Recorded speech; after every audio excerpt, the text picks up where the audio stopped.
Militar por pautas orientadas por uma cosmovisão cristã para a sociedade pode incorrer numa espécie de farisaísmo, onde as pessoas fazem, entre aspas, o certo, mas sem as motivações corretas? Claro, com toda certeza pode. Alguém pode se tornar um militante em favor de determinadas causas corretas, que são causas caras à cosmovisão cristã, muito mais preocupado com a sua autoimagem, por exemplo, do que preocupado com a glória de Deus e o impacto prático da fé. Isso pode acontecer, não é? Agora, veja bem, eu acho que isso pode acontecer em espectros distintos, ok?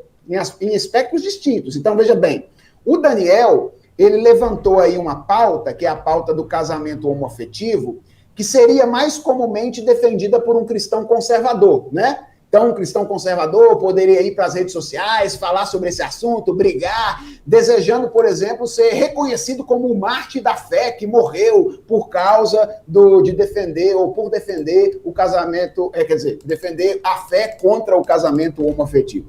Mas veja, um cristão progressista também poderia defender o casamento homoafetivo ou se calar em relação a esse problema, ao mesmo tempo em que ele fala veementemente sobre outras questões, como, por exemplo, a questão da pobreza, da injustiça social, pela mesma motivação. Mesma motivação. A diferença, veja bem, é que um está querendo ser reconhecido pela minoria, enquanto o outro está querendo ser reconhecido pela maioria. Mas, no fundo, as duas coisas são possíveis, em espectros distintos. E se você acha que isso não pode acontecer, por exemplo, num espectro mais progressista, é só você ler o livro do David Platt, Contra a Cultura, que ele escreveu exatamente por isso. Ele estava no meio de um cristianismo bem voltado para as questões sociais, mas ele percebeu que determinadas pautas que também tinham impacto social, como, por exemplo, essa do aborto, a do casamento homoafetivo, não eram defendidas com a mesma intensidade que outras pautas eram, como a questão da pobreza. Então, esse é um problema de espectros diferentes dos cristãos. Acho que ambos sofrem com isso aí. Agora, eu queria ressaltar uma coisa aqui, ou chamar a atenção para um detalhe que eu acho muito importante, para fazer o Daniel, que aliás eu conheço pessoalmente, o Daniel é meu aluno, viu?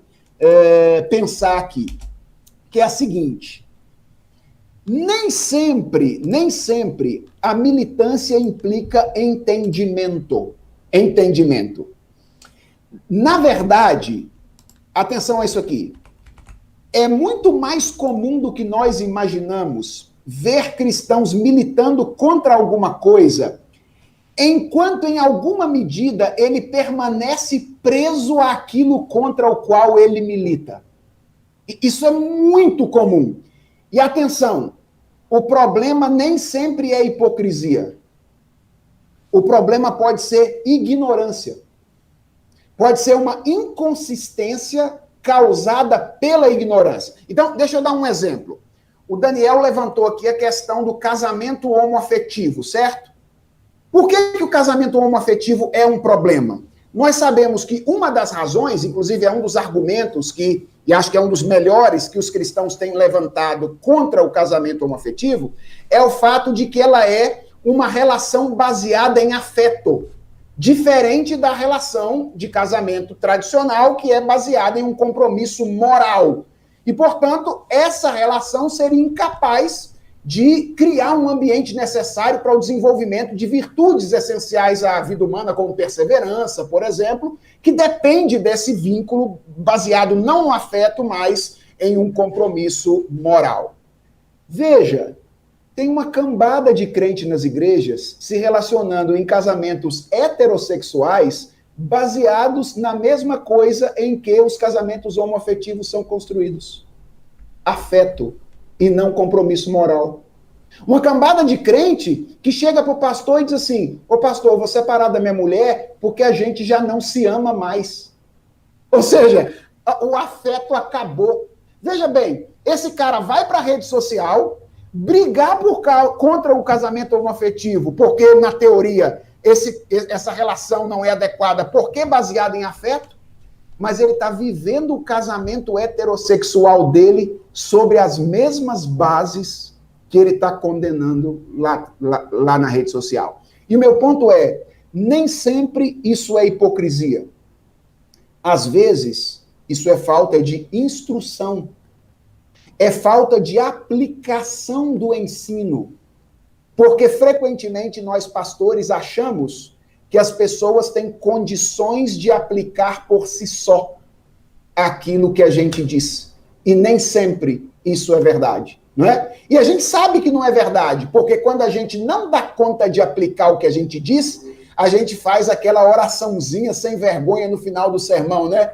Que o Espírito Santo aplique a sua palavra ao nosso coração, porque eu não tenho condições de fazer, eu não estudei o suficiente para fazer isso. Então, Daniel, atente-se a essa questão da hipocrisia, que é importante, mas lembre-se, atente-se também à questão da ignorância. Nós, como pastores, somos mestres da nossa igreja, e somos chamados para instruir o povo de Deus a respeito dessas questões.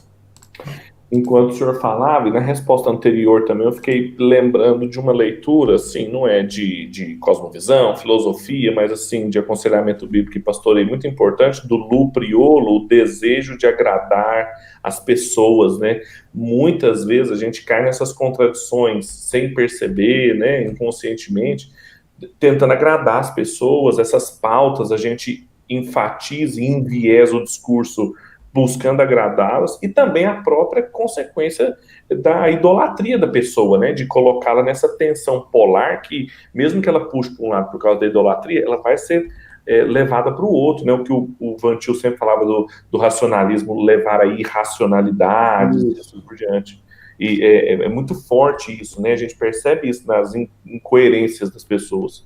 Tem um outro texto que eu gosto muito, Pedro, do Ed Welch, chamado Quando as Pessoas São Grandes e Deus é Pequeno. Esse livro é fabuloso, é exatamente sobre essa questão do temor de homens, e eu gosto bastante desse material também. Legal. Muito bom.